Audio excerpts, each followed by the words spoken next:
What's up, guys and gals? Welcome back to the Nerd Castle. Today, in the world of indie games, we're checking out Iratus, Lord of the Dead. We covered this about a year ago. Little under a year ago, anyways. About 7 or 8 months ago. And the game was really good. It actually surprised the hell out of me. What you could actually kind of describe as a Darkest Dungeon derivative game turned out to be something kind of different.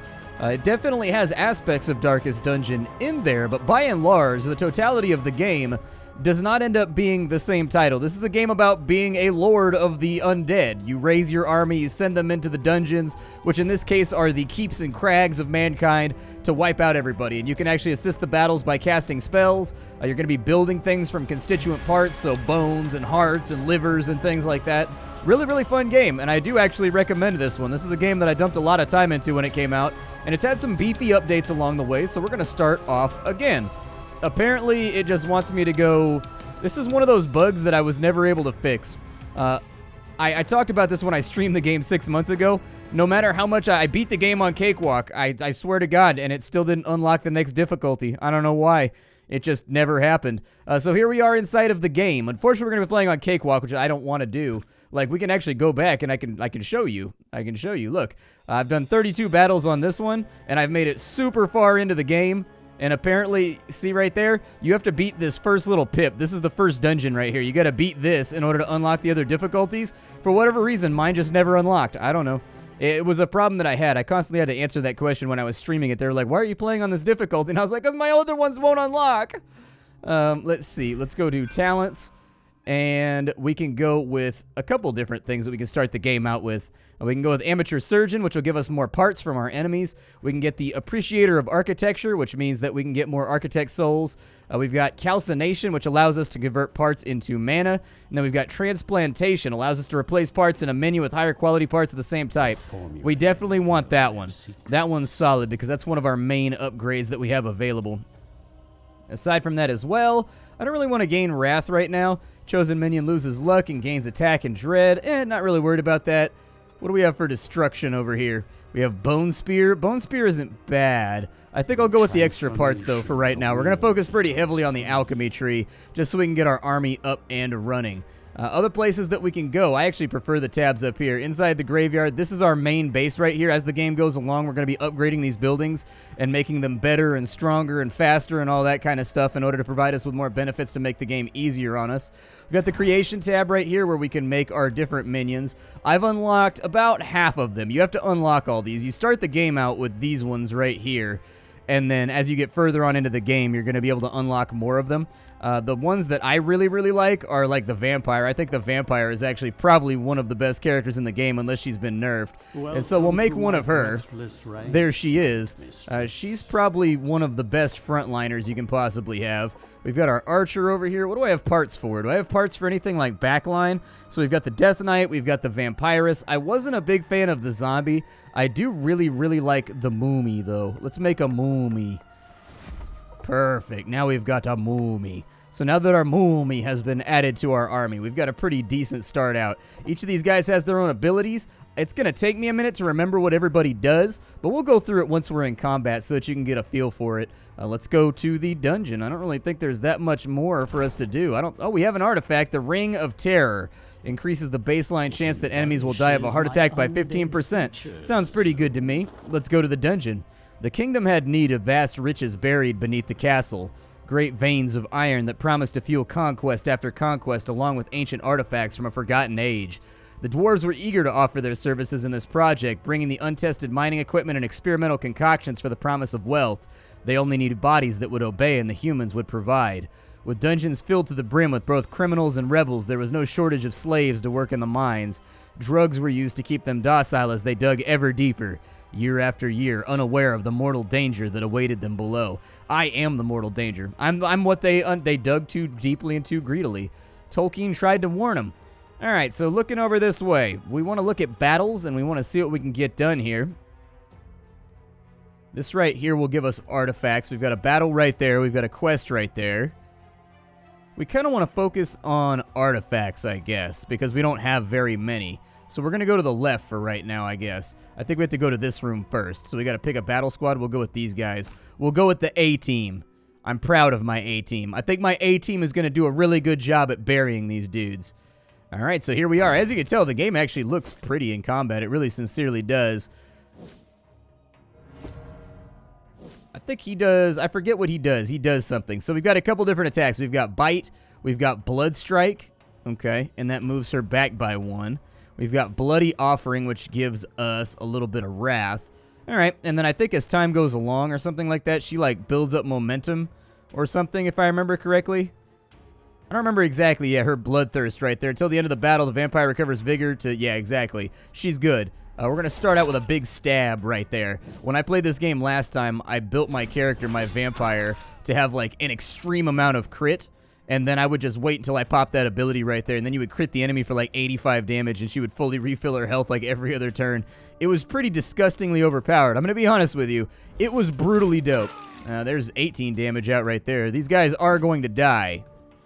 Make no mistake. Did you just try to hit my mummy with a hammer? Don't hit my mummy with a hammer, bro. Clinging wraps. Yeah. Aw, man, I tried to give him that undead saran wrap, and it didn't want to work.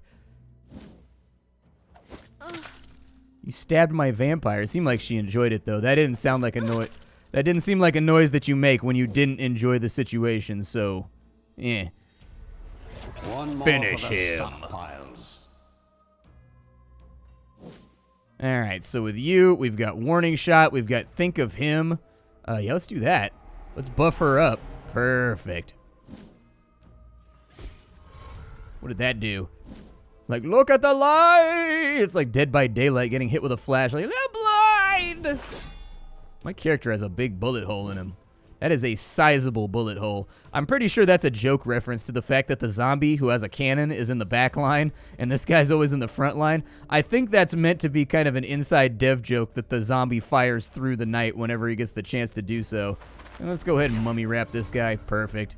And he's been debuffed and pulled to the front. He now has lower luck, so he's got less chance of critting. Yeah, let's go with Bloodthirst. Sounds good. I'd like you to get your health back. And then she gets to attack now. Zap, and she got 14 health back. Very nice. Shoot him with an arrow. He is now damaged. I love the way they take battle damage as you get further and further into the combat, too. They start to get, like, bullet holes and knife wounds and stuff like that. It's the little details that matter with a game like this to draw you into it, especially since this game is hoping to capitalize on the atmosphere of you being an unstoppable Lich Lord and kind of this impending bloodbath against humanity. We've got impending horror. So there's two different things you can do here, and I didn't really talk about that. Every enemy has HP, and they have stress. When their stress gets down to certain levels, various things will happen. They will panic, and they will either start attacking their own allies, they will go catatonic and stop attacking at all. They will sometimes instantly die of a heart attack. Sometimes they'll just sit in the back and, like, heal themselves obsessively. It kind of varies. Every single mob does something kind of different when they stress out. Some mobs you do want to stress out, and some mobs you don't want to stress out, and that's kind of the underlying meta of the game, is that some mobs you kill with stress. Some mobs you kill with beatings, and you just got to kind of feel it out and learn which ones are which as you play the game.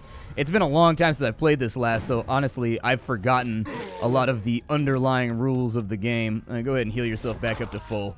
Perfect. 25 damage. So I can move a minion. Okay. Didn't they used to do that on their own? Those are spells now, huh? I don't remember those being spells before. As I recall, the last time I played this game, there was a different button that moved them around, but apparently you got to use mana to move your characters around now. Okay.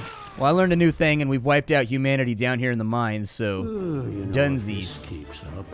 We got some upgraded bones, so that's good. We've got some war drums. We've got a IQ level 40 brain, which is pretty good. What the brains do is you can actually take your minions to the operating table, and if you give them an upgraded brain, it gives them like free level ups, basically. It's really, really good to have. You kind of want to have a nice supply of brains because that's your insurance policy. So as you go through the game, this game is different than Darkest Dungeon. In Darkest Dungeon, your units are not really expendable. Like, losing a high-level unit in Darkest Dungeon sucks. Like, you really don't want that to happen. In this game, losing a high-level unit is not that big of a deal because you have those stockpiled brains that allow you to instantly level them back up to where everybody else is, or at least close. And so in this game, I find it's actually a lot easier than Darkest Dungeon to kind of, like, develop a team to get things done, I suppose. We'll go over here for the quest. The unmistakable sound of a human being rended apart draws your group's attention to a small cavern where a gruesome monster is feasting upon its prey in a bout of carnivorous gluttony. It has the face and shape of a lion, but its eyes are grown over by flesh and eye stalks protrude from where a mane should be. Rather than paws, the creature has human-like hands that it uses to handle its food. Kill it. No, we took damage. Lame. The beast moved instinctively, mauling the undead that tried to encircle it. However, it realized that your numbers were superior and performed a great leap over the heads of your minions and rapidly disappeared into the surrounding darkness. Okay, well, on to the next battle then. I gotta heal people up. I don't have a lot of healing spells right now. As I recall, there are healer minions that can help out with that. We just don't have them right now.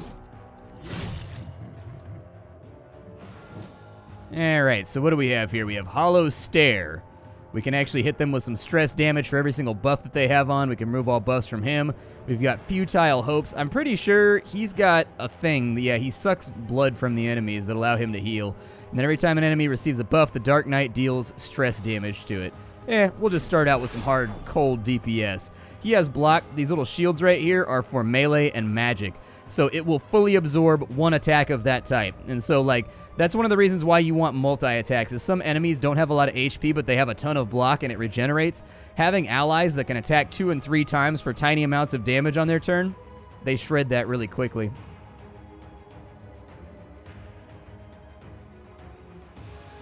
Anyways, back into the fray. We've got Chest Piercer here. I don't see any reason not to use it.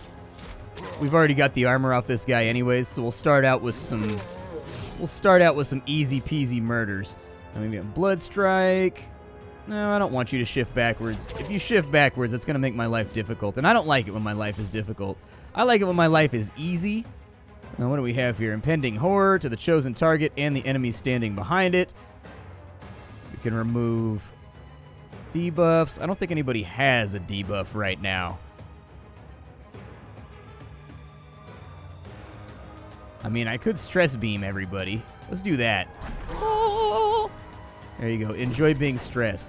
It didn't really appear to help altogether that much, but listen, if you could stop shanking my sexy lady vampire, I'd appreciate that. I feel like you guys are going a little over the top with the sexy lady vampire shankings right now. A rose for a lady. No, let's not do that. We got Overwatch whenever an enemy moves. We don't have a lot of enemies that are moving a ton right now. There will be some battles that are very mobile, and these dudes will move around in their ranks a lot, but we're not there yet. So there's Bloodthirst, and then she also gets an... I should have attacked the dude behind him. Damn, that was dumb. I didn't realize he had block. Hey, Magic Ward took care of the blind, though, so that's good. Oh, well, I guess he's moving around. Yeah, keep hex beaming people. Why not? I want to show off some of the stress debuffs.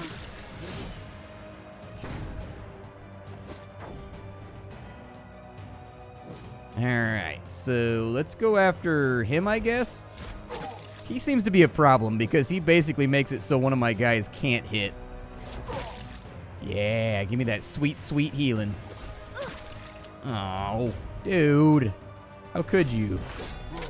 Oh, I should have attacked him.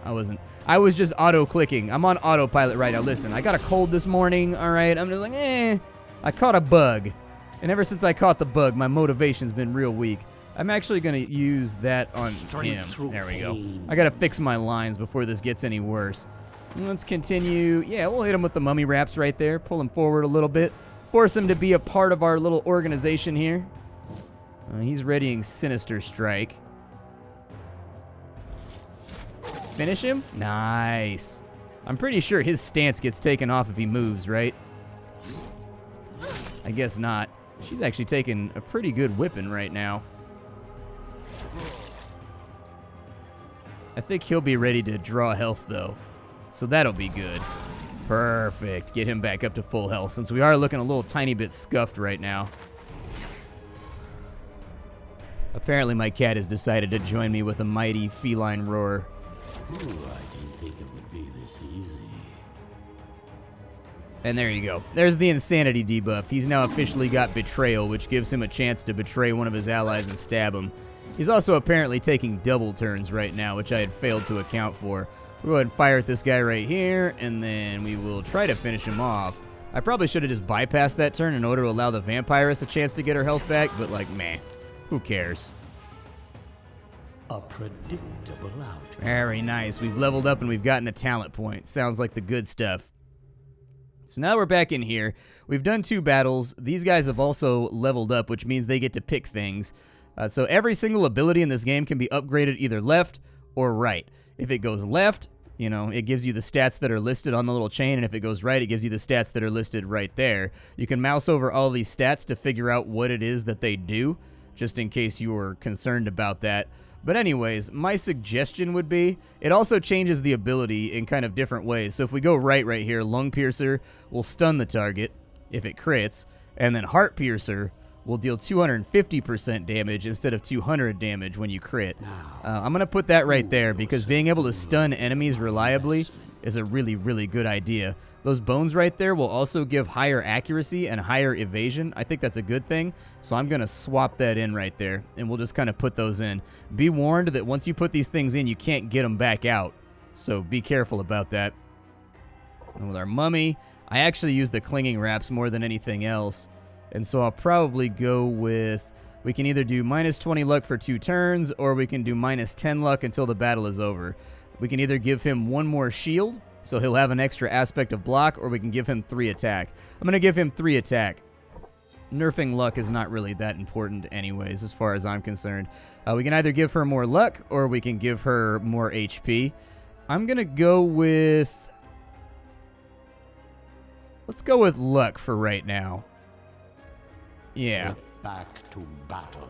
Like, her being a crit monster is how I've been very, very successful in the past. She's already got a 13% chance of critting, and I think when I was in my 32, 40 battle game, I think I had her up to 43% chance to crit, which means she was basically one-shotting everything every single time. It was a really rad setup. I was pretty happy with it. Over on this side, let's see here. We've got Edge of the Abyss, so he can either get more armor or he can get attack power. I'm going to build him to be a tank. If we go in that direction, it makes it so he deals additional damage equal to 75% of his armor and resistance. That means that every single thing that we do, we want it to add to his armor and we want it to add to his resistance. Armor is the flat amount of damage that's reduced from every hit from melee. Resistance is the flat amount of damage that's reduced from mage attacks, magic. So just something to consider. Something to consider along the way. I may have to swap some people out with some alternates. Yeah, let's go to Creation. Inside of Creation, I wasn't a big fan of the Lich, as I recall. I don't remember what the Headhunter does. I remember the Wraith was very specific. The Wraith was kind of a weird character that did something super, super specific. I can swap him in right there because I'm pretty sure...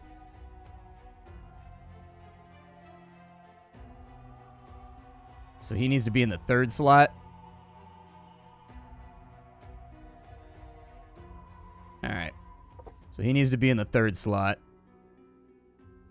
Because we're going to be using him for bombardment, and we're going to be using him for more powder.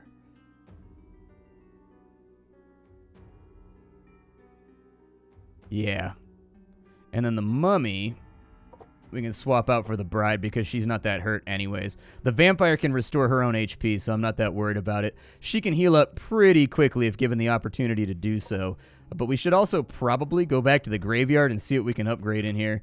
So if we had an extra Death Knight, we can get bonus Wrath at the beginning of battles. We've got this right here. We've got each minion exploring the ancient burial ground will find a random part after every battle. We've got the mortuary. This is where people heal at, so we'll put him inside of there so that he'll heal for a little while. If we have a wraith, we can upgrade this right here and actually make 2 slots. Don't think we need to for right now. We've got a couple of, let's see, we restore 8 mana. There was one of these that I liked. Yeah, this right here. After battles, you get bonus XP. That one's good right there. So we need a Death Knight in order to build this. Let's go to Creation, and we will make that Death Knight. Definitely don't use that. Is that the only Ecto I have? There we go, perfect. So there's our Death Knight right there, but this guy is actually just going to be a sacrificial lamb in order to get the library up and working. So there we go. We build the library. And then, what else It's do I akin to have going trying on to here? quell hunger. I'm going to have you go inside of there just so I get that bonus XP. We need a Lich in order to do the next part. I can probably make a Lich pretty easily, too. Yeah, easy peasy. Done. So there's our Lich. And then I'd actually like to make another skeleton or two just to kind of man this location. So there we go. Back to the graveyard, and we will go a Lich right there. Correct? Yes. We'll put the Lich right there. Perfect. And so now it's at level 2, and we can put this guy in here to work alongside the other skeleton. The skeleton is not a very useful unit. It's just a shame because I really like the skeleton. But like back when I used to play the game 6 months ago, unless they got buffed recently, I found that the skeleton was probably one of the worst classes. I like him, but he's just not... He's a frontline unit that can't take a hit, but he also doesn't deal damage to make up for the fact that he's kind of glassy. And so, like, kind of not a great unit. Whenever an enemy dies to a heart attack, you get 10 experience points, a jar of acid. Enemies lose 3 armor and 3 resistance until the battle ends. Then we've got the glass dagger.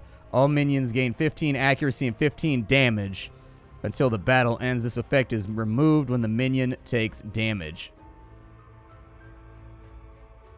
Take the jar of acid. I don't like wasting my time working my way through the enemy's resistances. Let's go to our artifacts, and we've got the jar of acid, which we wear around our neck. We've got war drums. Oh, war drums go right there. Okay, never mind. Well, I'm going to keep the jar of acid because the minus resistances is really good, especially since once you get further in, the enemies are going to have a lot of resistances. Let's go ahead and fight this battle, and then there's an altar right there. I'm pretty sure we can sacrifice a unit there, and we get something, although I don't remember exactly how it works. We'll play with it once we get there. There's our first big block. That's okay. We'll start out with some damage. Good. Attack the Death Knight. He can take it. This guy's got pretty good initiative. They're getting the first run on me right now. The first big, beefy, beautiful run on me. Ward got rid of the blind right there, which is great. We're going to go more powder on him. So we're going to keep putting powder into the cannon. And eventually he's going to do like a 600% damage attack that's going to be like a home wrecker that's going to break the enemy lines super hard.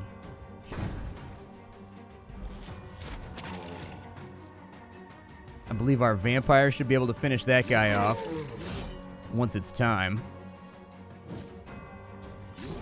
No, don't attack my vampire. I'm trying to get her health back. Perfect. There we go.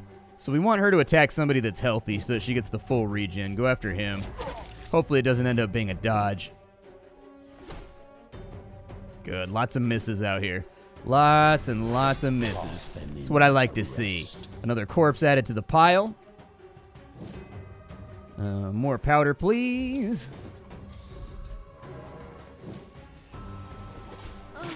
Man. Really not making this easy for me. Rearranging my lines like that. Kind of dirty. Kind of dirty. Don't like it very much. You move forward by 1. And then you stab him. Get some more HPs back. I could really use a crit right about now, though. She's just not developed yet. Once I get her up to higher levels, she'll be able to crit her own health back to full pretty much every other turn. Perfect. One more powder, because I got to get the armor off of him, and then we'll bombard. And he should, I think he has 3 of those right now, so this should be a pretty damaging attack once we get it moving. There we go. That's a nice heal. We'll take it. We could do that one. We could do warding shot. Yeah, I guess buff yourself. We're kind of like on top of this right now. We're not really struggling with too many issues, so get yourself back on top.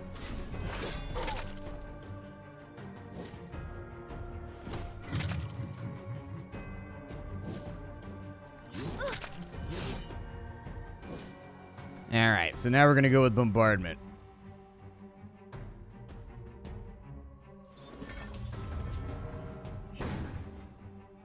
Perfecto. Go ahead and deal some damage right there. He should be doing like 28 damage per shot when he does this. The zombie's kind of a slow roller. The goal with the zombie is to keep stacking up his more powder buff. He's not that great in the front lines. I wouldn't use him that way. I'd put him in the back and just have him be a sleeper until you need him to unleash like 300 damage in one turn. That tends to be, in my opinion, where he shines the most. Ashes, dust to dust. And since there's only one enemy, he should actually get full damage on this guy. Yeah, exactly. You see what I mean? Like, you use him to nuke down the entire enemy if the battle goes on for too long. He's basically an insurance policy to make sure that the fight doesn't go on past like 6 or 7 turns. Otherwise, he's going to insta-wipe all of it. We've got 70 XP right there, and my mummy has been healed, which is great. Inside of our talent tree, we can afford to take some more stuff. We can either go... Let's go with...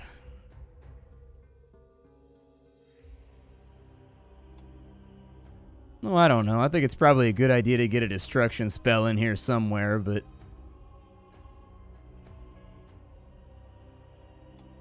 Yeah, let's get Bone Spear. It'll be nice to have a spell that I can throw at the enemy just in case I need supplementary damage to sort of like move the whole thing forward. By sacrificing minions, you will get items and artifacts. Right, so I need to create a minion that I can sacrifice, if I remember correctly. Do not use my good blood. Use the bad blood. There you go. Perfect. That blood gives bonuses. Firepower. Perfect. So, like, I don't remember if I need to move... I don't recall if I need to move group 2 onto here. I think I do.